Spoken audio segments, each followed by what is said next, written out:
Talk to me, Michelle. On the street lights on the corner. City vibes got a story. Feel the beat, don't ignore me. Hey, beautiful people. Welcome back to Talk to Me, Michelle. Go ahead and hit that subscribe button, tell a friend to tell a friend, and share this episode with somebody who thinks they know about Memphis.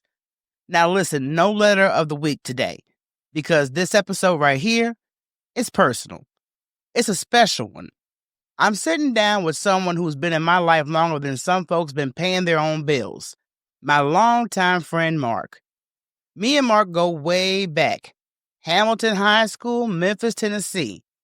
And our friendship has really stood the test of time. We've been friends over 20 years. We've been through it all: hallway drama, life transitions, state hopping, glow-ups, glow-downs, and everything in between. Now, let me tell you what Mark used to always say. The best thing you can do is leave Memphis.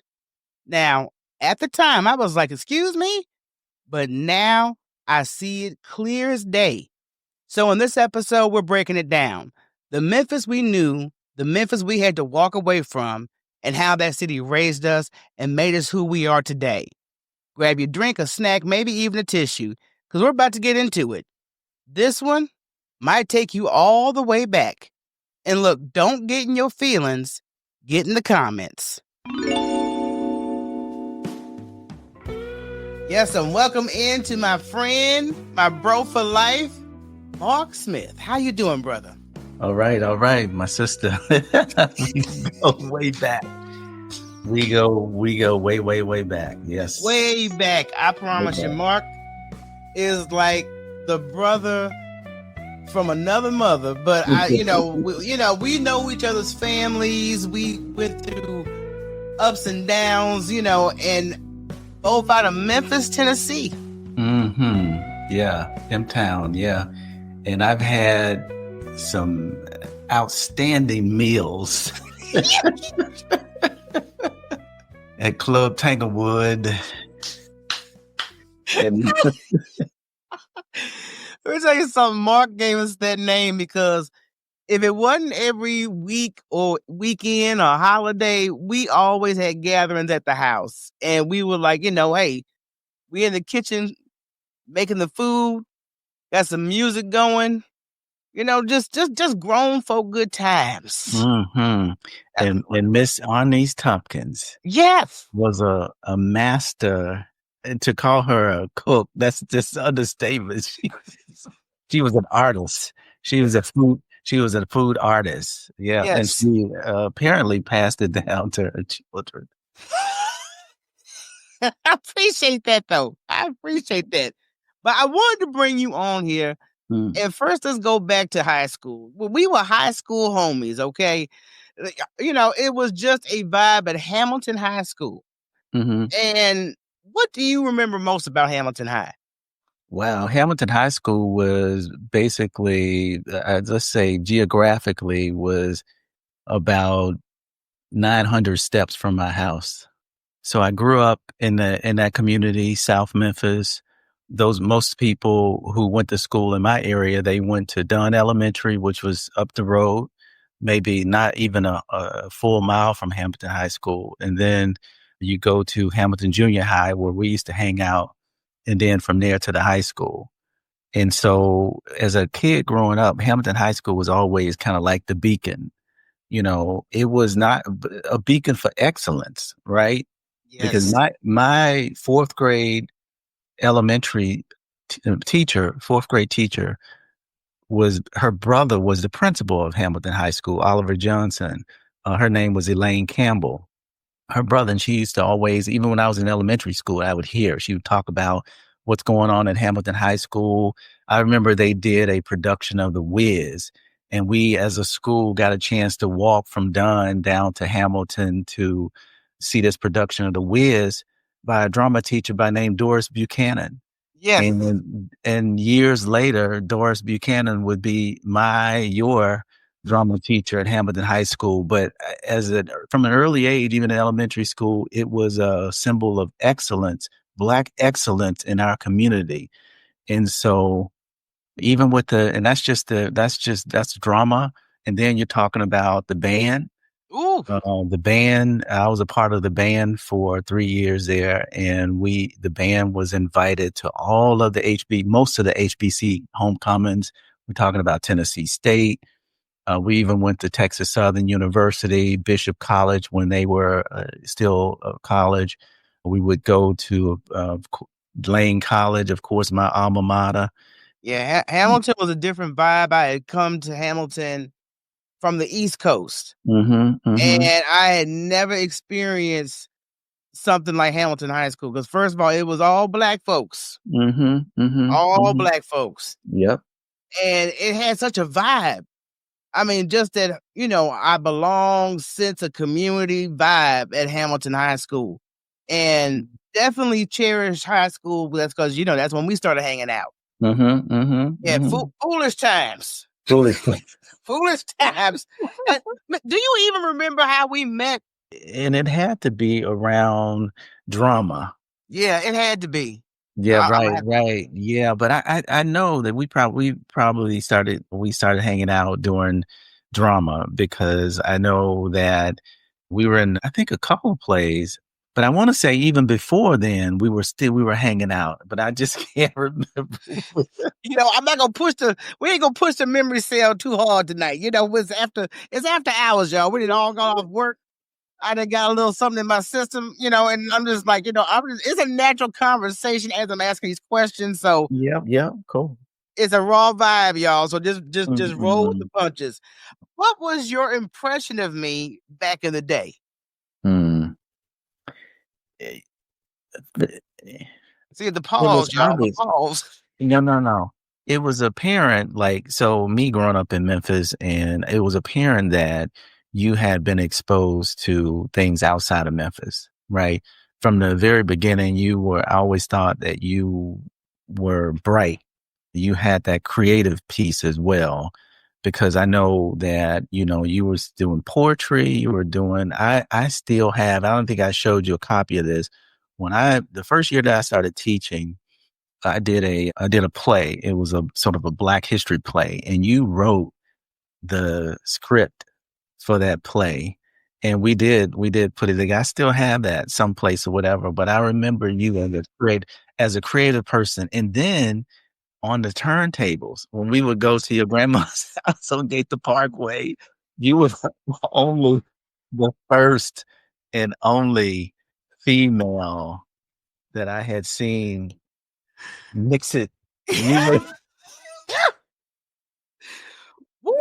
What a time! You That's mix it. just such a thing. So, and your musical repertoire. I mean, you do, yeah. And I think that was kind of like how we started, we went with, it was the music, The music connection. Yep. music. Yeah. Music. And then it moved on to like movies and other entertainment or whatever. But I think the beginning, was music. And I don't think I ever shared with you, and I tell people this when I do I do some workshops, and I tell them, like, as a kid, my grandmother, was not just a kid, but my grandmother was a member of Al Green's church in Memphis. And so the best thing to do was to spend the night on the weekend where you got a chance to hear Reverend Al sing gospel. And the gospel that goes, gets down into your bones type of, Not to the bone. Yep. And there's a fine line between that gospel and the blues.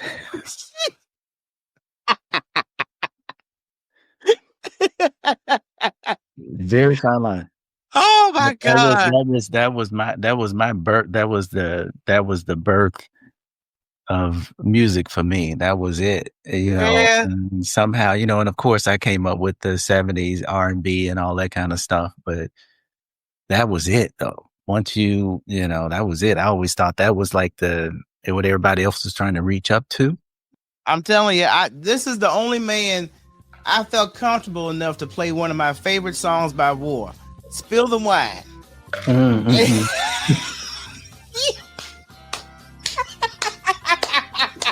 And we both be sitting up there quoting this song verbatim. Just every time I hear that record to this day, I flash when we used to sing that together. Y'all gotta go listen to the record. Go listen to War, Spill the Wine. If Still you a have never wine. heard it before, that's one of my favorites. Oh yeah, I know about that. Yeah.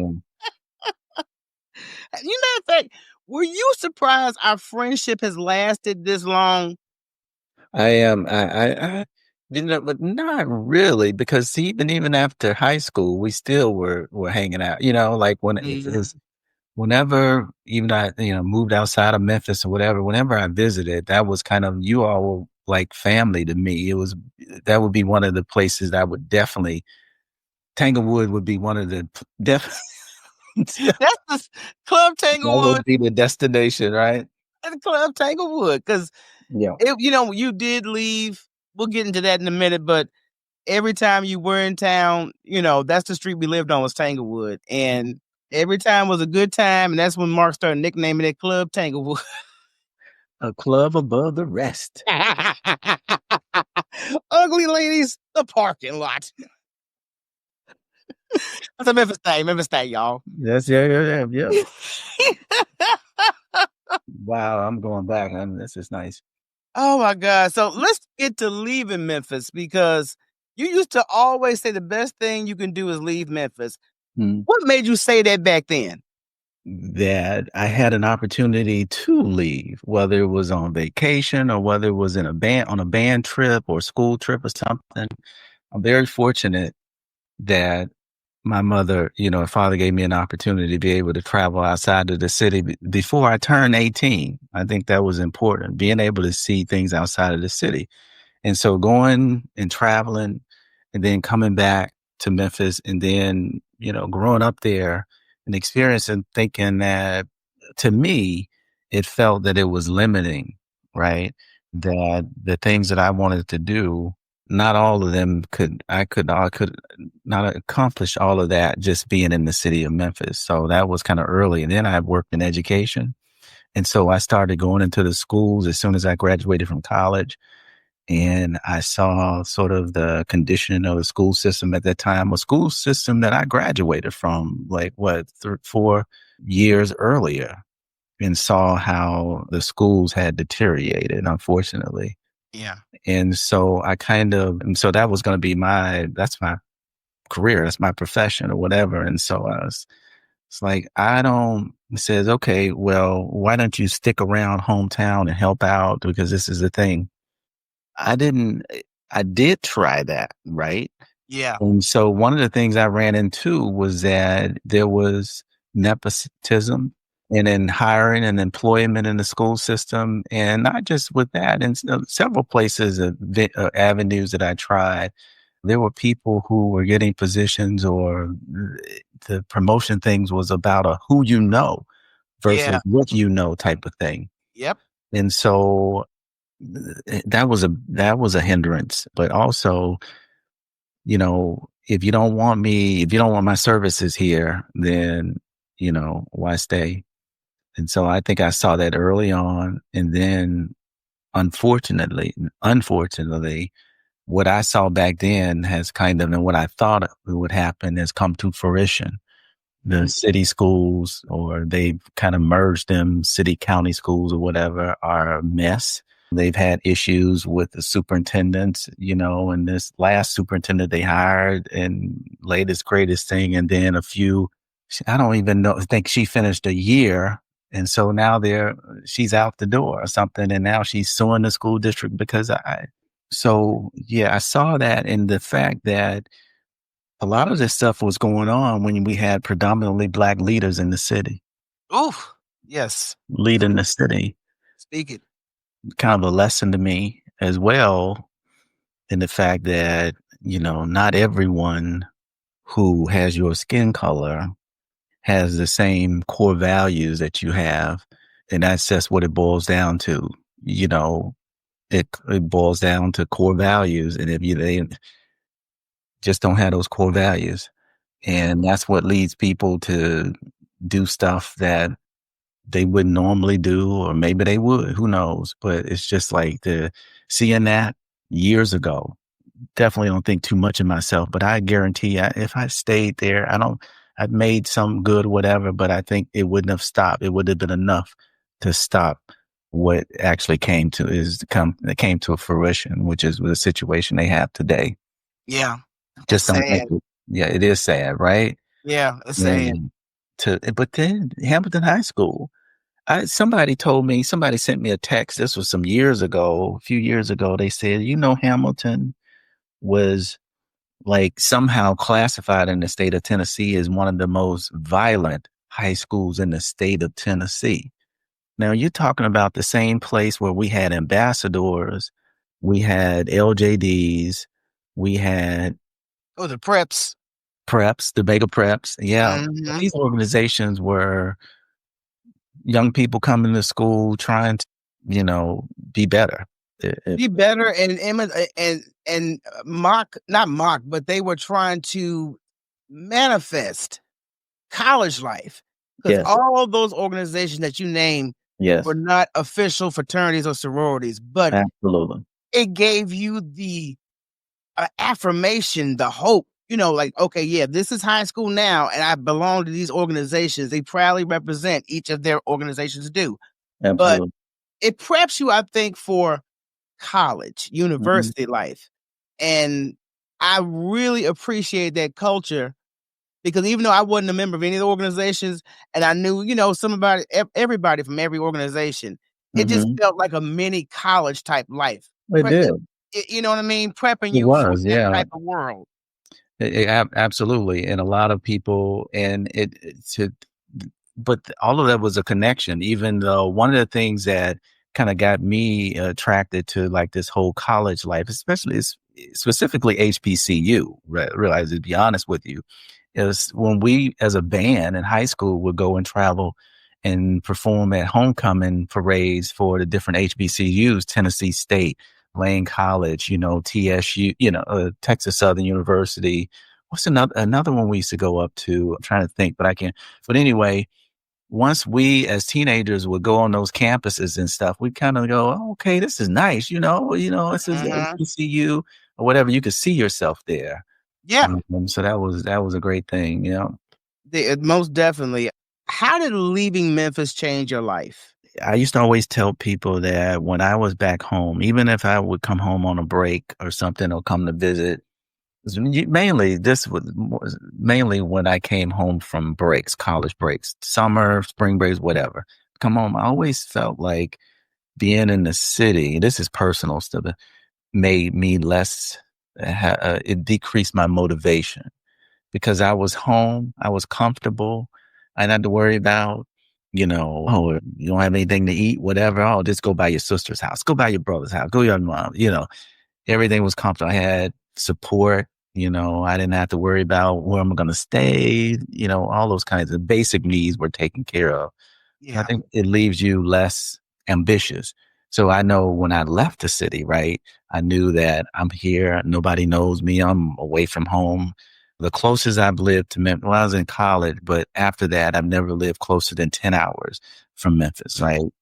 I was in Florida, then Maryland, Pennsylvania, where I'm currently in Pennsylvania, but I've always traveled back home to see my mother and my father when he was alive. So I've always gone back a few times a year, 3, 4, 5 times a year, always go back. But I think that just leaving, I think it was a good, it was beneficial to me because moved to where I felt like I had an interest in my career took me.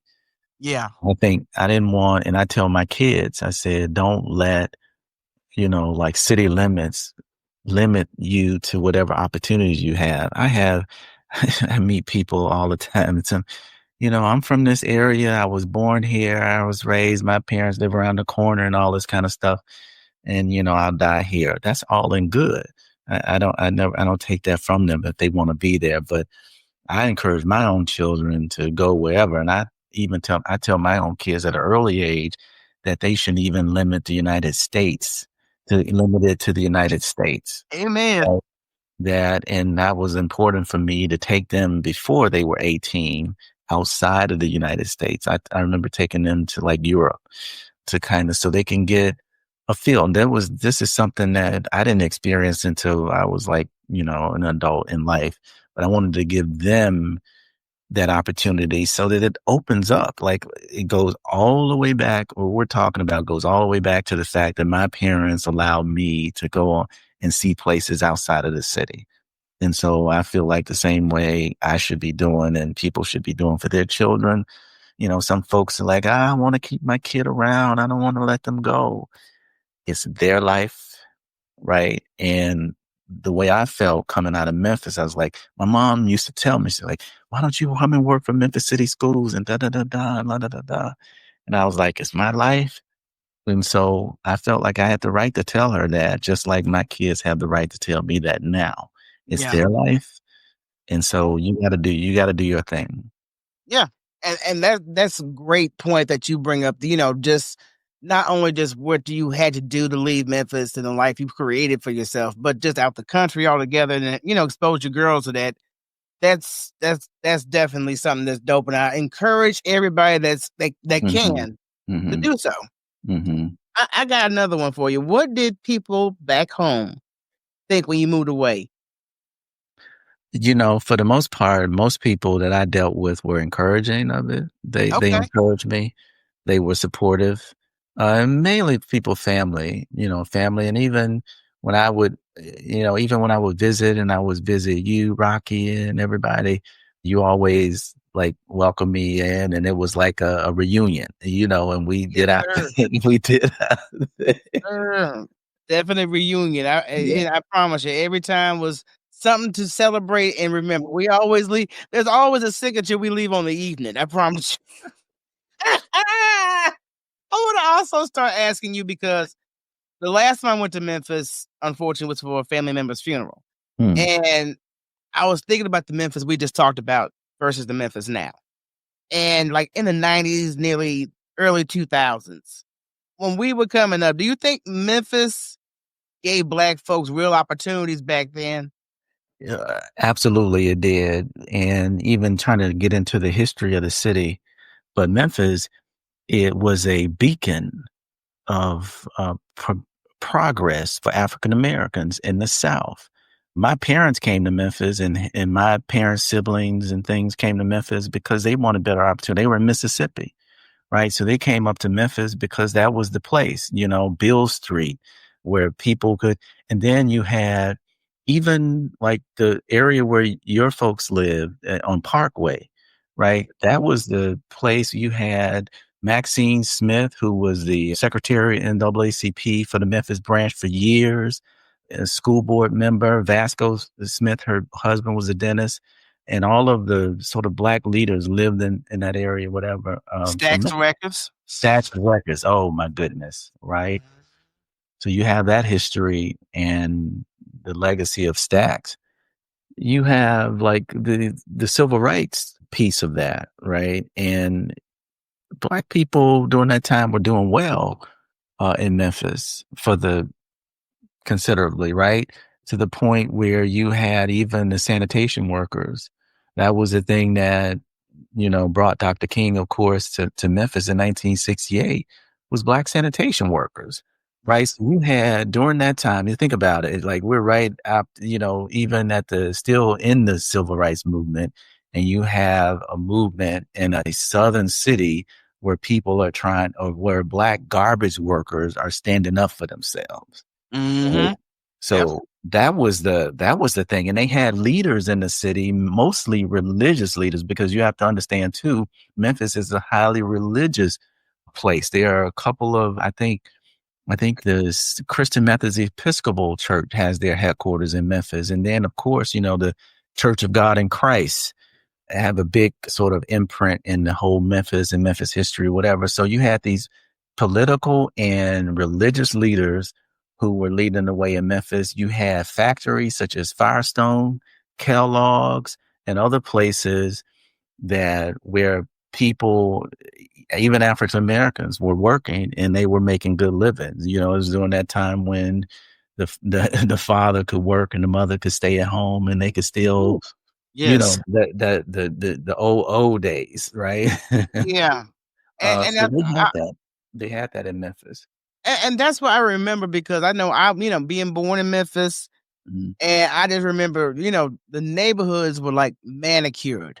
Yes. Manicured. And you would have Yes. thought you stepped into an AI production. That's how Right. clean the city was. Right. Yep. And the neighborhood interaction with each other. Shoot, I still remember going to Goldsmiths every Christmas in their basement for the Enchanted Forest. Yes. Yes. That was like a whole tunnel decked out with little animated characters and Mhm. Christmas and snow. I thought that was like the best thing since chocolate. But it's memories like that. And now you come back years after being away from Memphis only to see the city has drastically changed. Yeah. It's sad. It's sad. And when I come back and it's almost like what I considered like the wastelands.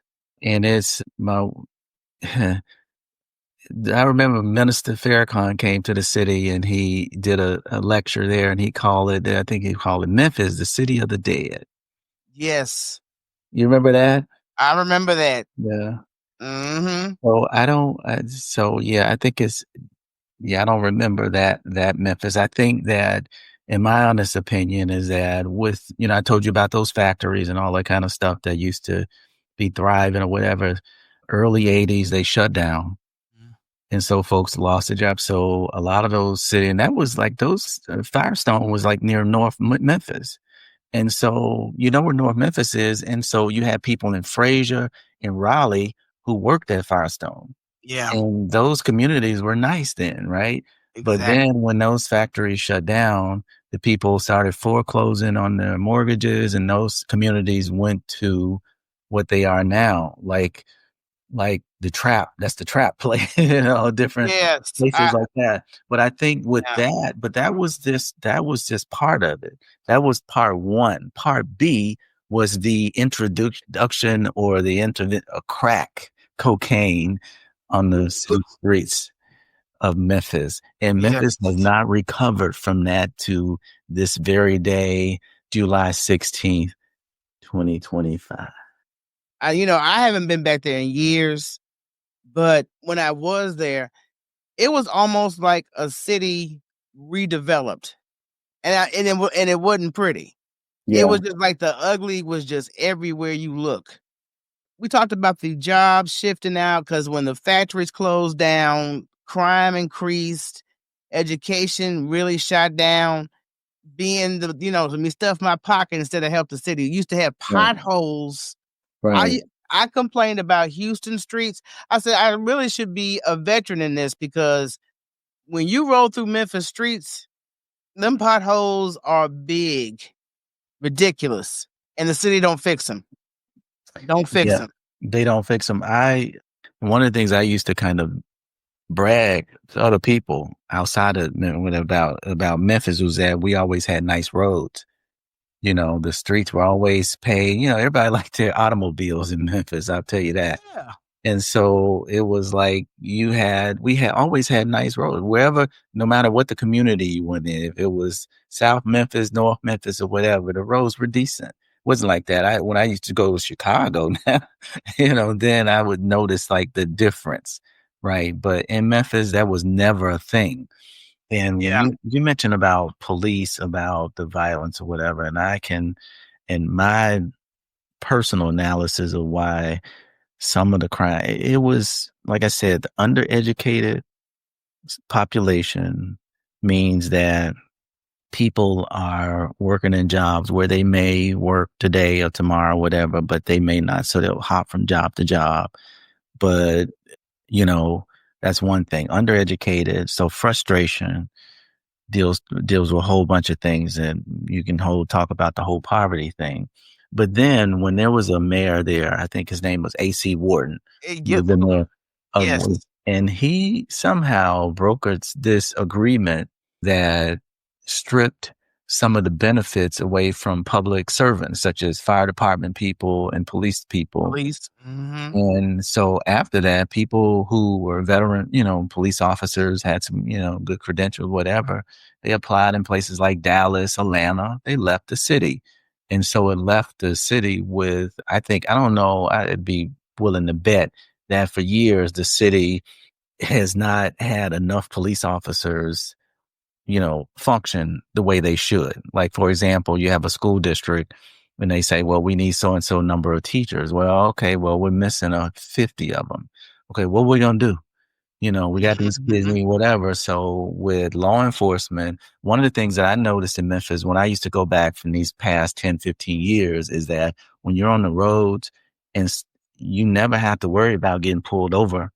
Like if you going a little bit over the limit or you do this or that, you don't have to worry about it. No police cars patrolling or Yeah. sitting in the cut or anything like that. So there's no preventive policing going on because everything is reaction. They're reacting. And the Yep. reason they're doing it is because they don't have enough manpower. Yeah. And it's like to now, I was there a couple of weeks ago. The highways, the expressways are a little better because the Tennessee Highway Patrol, the governor made some kind of deal where now the highway patrol can patrol at least the expressways or interstates in Memphis. So that cuts down on people like them driving and somebody passes me going like 120, Yes. like dive in and out of traffic.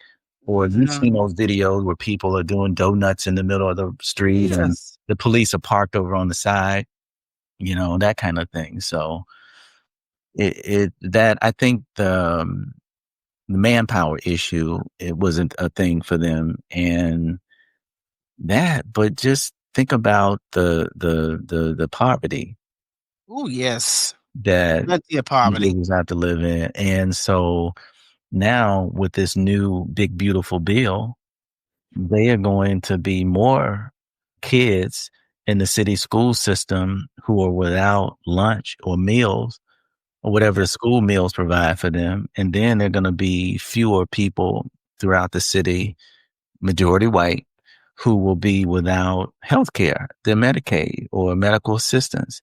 And so what I've learned over the years is that, that includes people who are getting treatment for mental health. And if our people in Memphis and stuff, they don't need anything else. They need mental health, right? Good mental health services for them in their communities. And so now that's being cut. And it's barely enough of those mental health resources because we have response teams that have not been trained in dealing with people, either dealing with mental health or special needs. It's a hot mess. But do you think Memphis is misunderstood or is the criticism deserved? Yeah, I think it's misunderstood because Memphis is not unlike a lot of cities, urban areas here throughout the country, Yeah. right? Same thing happened in Detroit.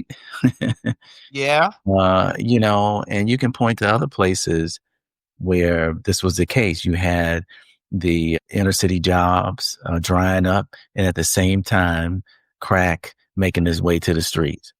And Yes. so after that led to addiction and that led to mass incarceration, right? Mhm. So Memphis is definitely not the only place that has fallen No. in. So no, it's not.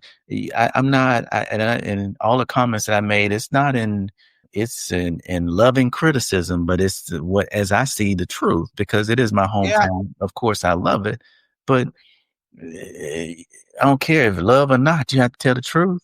Amen. And so the truth as I see it, is that definitely not, I think that it is, I won't say misunderstood. They kind of, I hear some of the stuff that's been, oh, no, don't, if you go to Memphis, you better not do this and you don't do that or whatever. When I was there and I spent most of my time in South Memphis a couple of weeks ago, things were pretty calm to me. Mm. Mm. I was out in the day, morning, sometimes at night or whatever. It didn't seem, you know what I'm saying? And I had an uncle. I told my uncle that same thing I'm telling you. He said, well, things are quiet until they're not quiet. But what I, but what I had learned was that if you were to as we do in with looking at data, if you were just to disaggregate the data, the crime data in Memphis, it would probably show you that most of the violence occurs between people who know each other. And so most of the people who are unfortunately, the victims of crimes, or I won't say just general crimes, but especially homicide, the most serious, right? Would be Yes. people who knew the person who killed them. And so that sort of thing. So there are some situations where people have, of course, taken advantage of innocent people, whatever, but that's anywhere you go. But for the most part, I think that if you're in Memphis, you're minding your own business, you're trying to do your own thing, then, So be it. so do it. Right. Just mind your business. Mind your Right. business. Yep. Yep. Yep. And and be alert. I mean, it's like, don't make yourself, no, maybe it's where I grew up. Don't make yourself an easy target. I'm saying, it's like, yeah, I felt safe or whatever, but that didn't mean that I didn't take precautions, like making sure that, I'm not out like at 2 o'clock in the morning jogging with with jewelry on, Exactly. Like okay, Nick. Well, you know what you're doing right now. Go back in the house, take it Right. off. Yep. Yep. Yep. It's a certain cutoff time that you need to be, Yeah, you cognizant be of. flat unless you're gonna hire some personal bodyguards, which I don't That's think right. that's gonna be in the budget right now. Right. Right. So now versus then, life lessons and laughs. If your younger self could see you now, what would he think?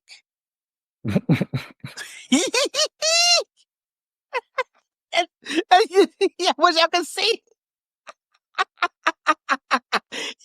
He has insulted himself right now. Oh, wow. I don't know. That's a good one. I don't know. I don't know. I think my younger self, I would see a man who, you knew my background, whatever, I think. Younger person would see a person that says, you know what? I, I get his little thing. I understand his trajectory here to here and there, whatever. I get it. I may not do it the same, but I get it. I get it. I respect his hustle. I think Yes. that's what the younger person would say. I respect his hustle. Yeah. Yeah. What's one lesson Memphis taught you that still sticks with you to this day? I think it would be that in order to couple, I think in order to be to get what you want or to affect change, you got to get out and do something. Like where I grew up, like I said, it was right next to Hamilton High School, and Lincoln Park is right there. And so I remember when I was young, there would be the black people who were running for offices in Memphis, whatever, they would have political rallies in Lincoln Park. Harold Ford, when he was running for congressman, who later he retired as a congressman for Tennessee or whatever, but he used to be over there in Lincoln Park. What was it? Lois DeBerry, who was actually just lived a couple of streets over from me. She was a city councilman or whatever. And I remember these folks, and I didn't know what was going on, whatever, as a kid. But they'd have these political rallies in the park, and they would be doing these things or whatever. And then as I grew older, I learned, all these people are into politics or whatever. And then even one time I was cutting middle school, got the bus to go down to downtown Memphis. We took the downtown bus and went down there to where it used to be. Now it's a civil rights museum, but it used to be like just a old Lorraine motel that was nothing there, right? Right. And I remember going there, and there was this old lady. I thought she was a bag lady.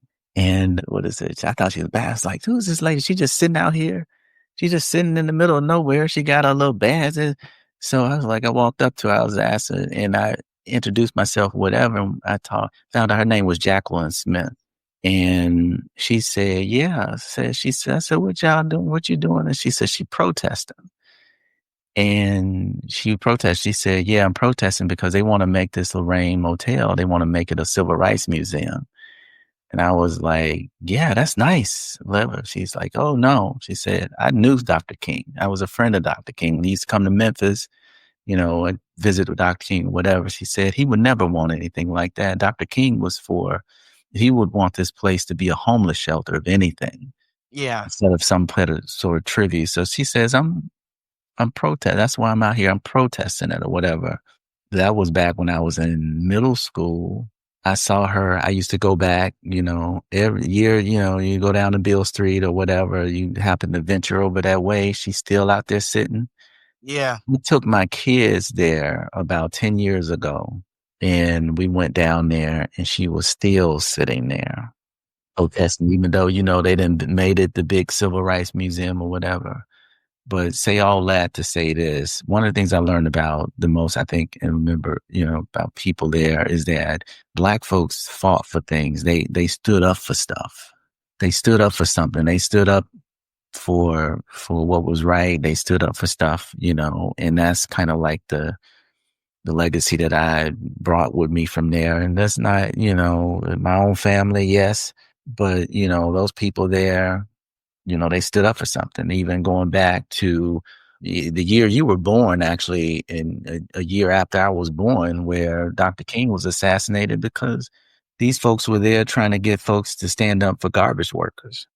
And so that's kind of like what that's what I remember and what I take from Memphis at long legs. Of course, the music goes without saying, right? Oh, that's And, legendary. and I'm not talking about the music coming out of Graceland. Right.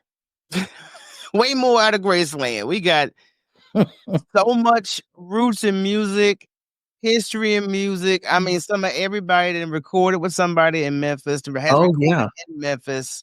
One of the things that I didn't know is going back to the music tip, Ali, but we used to have a convenience store when I was coming up. It was on East Trigg, right off of Bellevue. And next to our church, next to our store was this church called, what was it? Because Herman's mom went to that church, East Trigg Baptist Church. And the pastor for years was Dr. Herbert Brewster. Dr. Herbert Brewster wrote Mahalia Jackson's first hit. Dr. Herbert Brewster used to do a gospel broadcast in Memphis, like every Saturday or something like that or whatever. And Elvis was a big fan of his broadcast. And so thus Elvis credits his broadcast for his inspiration and going into doing those gospel albums and stuff like that or whatever. But I never knew right next door was this dude and he also wrote that poem. I don't know if you've ever heard it recited. I'm determined to be somebody someday. I think I have heard that. Yeah. Dr. Herbert Bruce. I was like, I never knew this dude was just at East Trigg Church. Yeah. See, it's just the roots that you dig that makes me proud to be from Memphis. I'm just disappointed at where we currently are with the city. What advice would you give someone stuck in a place like Memphis feeling hopeless? Yeah. Number one, if you decide that you want to just kind of give up that hope, or that's it, that's it. You might as well just bury yourself, right? But I would say that nothing is hopeless with a plan, right? And so, you just have to come up with a plan, a realistic plan too. The hardest thing to do is to make the decision that you want to do what you got to do. That's the hardest decision. That's the hardest thing you have to do, is to make the decision, in my opinions. But once you make the decision, then everything else is geared toward moving toward whatever that goal is along those lines. And this is the thing. People, they say that the young people, blah, blah, are so risky. They're taking risks or whatever. Why not take risks to get outside of things that you normally wouldn't do? Take those risks, right? And so all these risk takers, if you fearless, right? I'm fearless. I'll die. So what are you afraid of like leaving outside of your environment, whatever, I'm afraid I'm gonna leave my mama, whatever, this is one of those things. If you don't, young people, one of the reasons why young people are considered the most dangerous people of a country or area is because they are the most risk. They take the most risk. And if you don't try, hopeless or not, if you don't try, then you'll never know. You'll never Right? know. You'll never know. You're right about that. And then that's one thing I think that keeps a lot of people stuck regardless of your location. If you're scared to venture out on your own vision, then you are going to be holding yourself back regardless. Mm-hmm. You can't point the finger at nobody else because like if you ain't going to even try. Well, I talk about the realism piece is, are you able to relocate? Okay, number one. So are you able to relocate? That's general question. That means that do you have a skill or a talent that you can take from wherever you are someplace else and get paid enough money to be able to live comfortably or live whatever, right? That's where that's what it boils down to, and, if you don't have it, then what are you doing to try to get to that point? But it's not impossible. Of course not. Right. It's just whatever way you want to get your hustle on. And too many, I think people, especially young people, feel like the only way they can get their hustle on is it has to be something that's immediate. We have done a hell of a thing to young people because everything is instant.